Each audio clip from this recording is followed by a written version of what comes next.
Welcome, Rachel. Thank you. Thank you for inviting me along today. You've got a really interesting background, and it'd be great to hear a little bit about you and then talk about some of the ways that you work with people at Thomas International. Yeah, great. Thank you. So my background's in psychology. I specialised in occupational psychology about 17 years ago, maybe 18 years ago. But I actually started working part-time for Thomas International, as you said. But I also have other businesses that I start up and I'm growing with different colleagues. You mentioned Thomas International. Do you want to explain a little bit about what Thomas International is and what they do? Yeah, so Thomas is a global organisation. It was founded in 1981 in the UK, and they were originally set up, so it's what we call a psychometric testing company. And the word psychometric tends to freak people out. People get really concerned that, oh my goodness, you're going to see inside my brain and you're going to know all my dark secrets and everything. It's not about that at all. We're helping people really understand what their capabilities are that are needed for the future of work. And actually what we have are capability assessments. We can help people understand what their behavior in the workplace is. We can help people understand around their emotional intelligence, which again is a word that or two words that confuse people. I think Oprah Winfrey had Daniel Goleman appear on her show, and then suddenly everybody was talking about emotional intelligence, but people didn't really then. And some people, a lot of people now don't really understand what it is. And they use emotional intelligence and empathy interchangeably, whereas empathy is a part of emotional intelligence. It's not just empathy.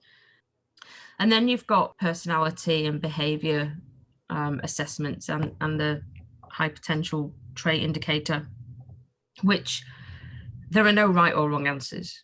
It's basically providing you with a snapshot of the capabilities you have and provides you with suggestions for areas for development in the future based on those results that you've given.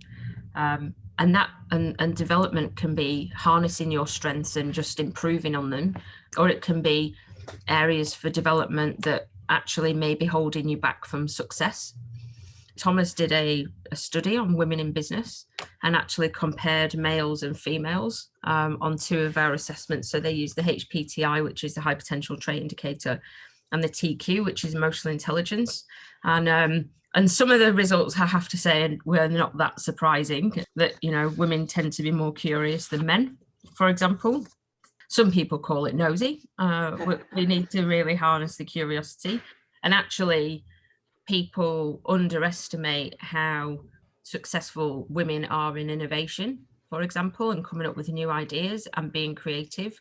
But what we find is that people's lack of self-esteem actually hold them back from putting those ideas forward because they don't want to look stupid. They don't feel like they've got a voice. They don't feel like they've got the right to say things. Is there a way you can also identify your skills and weaknesses, say you can't afford to do the test? You can go to people, preferably not your husband or your wife, because they might give you distorted feedback.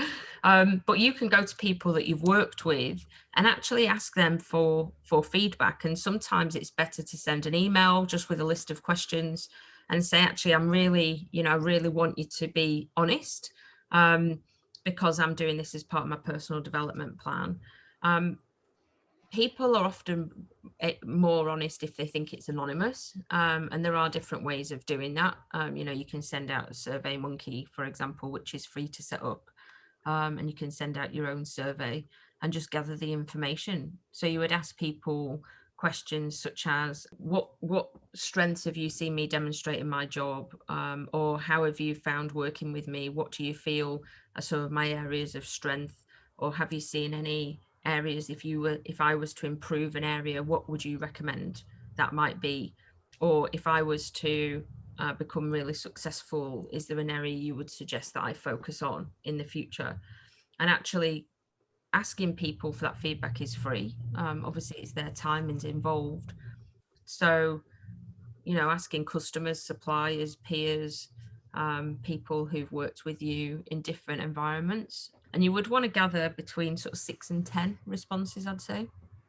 Freelancing is a growth area. We know that contract work's growth area. You've done really well in that area. Whether that means maybe you can take more risks, maybe that's something that you found out about yourself. Is everybody suited to, you know, some people more suited to freelancing than others? You have to have belief in yourself and what you can do when you're working as a freelancer. Because if you've got any doubt, or if you feel that you're not good enough, then a client's not going to use you, because they then think, well, if you don't think you're good enough, why would I pay you money to deliver work? I actually set up in the UK, I set up enterprise workshops for women in startup businesses, particularly in creative industries, because I found that they were particularly challenged. They were superb, excellent at the art, the craft that they did, but they really were challenged and struggled actually promoting themselves from a business and commercial perspective. And one of the interesting topics that we looked at was just how to set up a basic business plan, how to look at the commercial side of your organization. And this comes back to, there's a great TED talk, and it basically talks about the different advice that men receive versus what women receive from mentors and throughout their world of work. Women tend to get, you need to appear more presentable. You need to be mindful about how assertive you are. You need to be careful about the relationships that you're building. And it's all talking about the sort of those soft skills. Whereas guys, they get the conversation of, right, now this is how you put you do your financial planning. This is the business model you need to set up. These are the targets. This is how you look at your EBITDA. This is how you look at from an accounting or commercial sales perspective. So even the conversations that mentors unintentionally have, they actually choose what advice to give. So it's not surprising if you've got a lot of female freelancers who are excellent at what they do, but they just don't know how to navigate the commercial side of it. How do they commercialize? How do they commercialize their skills? How do they commercialize what they do? Coming back to what we were talking about earlier, actually having clearer understanding about your own capabilities, your own human skills, what you need for the future, being really honest about where you need to develop and looking at that piece. And then alongside that, looking at the technical information and the processes and the systems and the nuts and bolts of running a business that you need to know, and being really open to learning and actually implementing, putting things into practice. So it's having this parallel, almost parallel development journey. So it's looking at exploring and developing yourself as best you can be. And then on the other side, it's actually understanding, soaking up the information, reaching out to mentors, reaching out to people who can give you the right advice about the right things to do when you're running a business.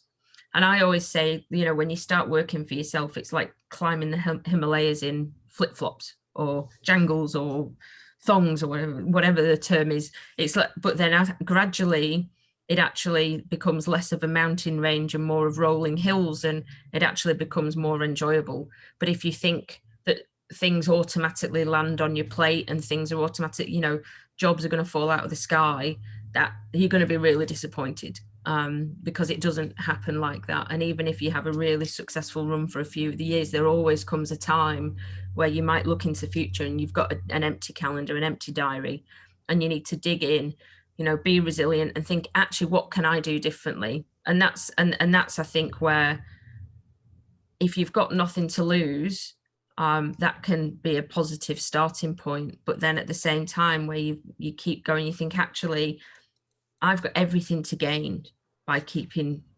motivated, being resilient, forward thinking, and just preparing for the next steps. Because the world is changing all the time. And one of the things that's really good at the minute is people are much more open now, I think anyway, are much more open to talking about their own capabilities. And people are much more open to sharing stories about it. And often it's not, it's not letting an opportunity pass you by, but it's also searching them out. It's also being curious, using those, the good questions that you can ask. That one of the mottos I run my life by is, if you don't ask, you don't get. And actually, what's the worst that can happen? Somebody can say no. Well, okay, you're in no different situation, but what they might say is yes, or they might say yes, but not right now. Or they might say, actually, yeah, come back and have a chat with me. Oh, that's interesting. And be open to, to ask questions and listen to the people that are around you. And actually, if you can hear about what somebody else has to say, that's where you'll find probably the next opportunity that you might not have realized before. And that's one of the things, yeah, I've always embraced, whether it's somebody I've met in a cafe, on the street, in a pub, at a workplace, anywhere, because you just never know where the next opportunity is going to come from.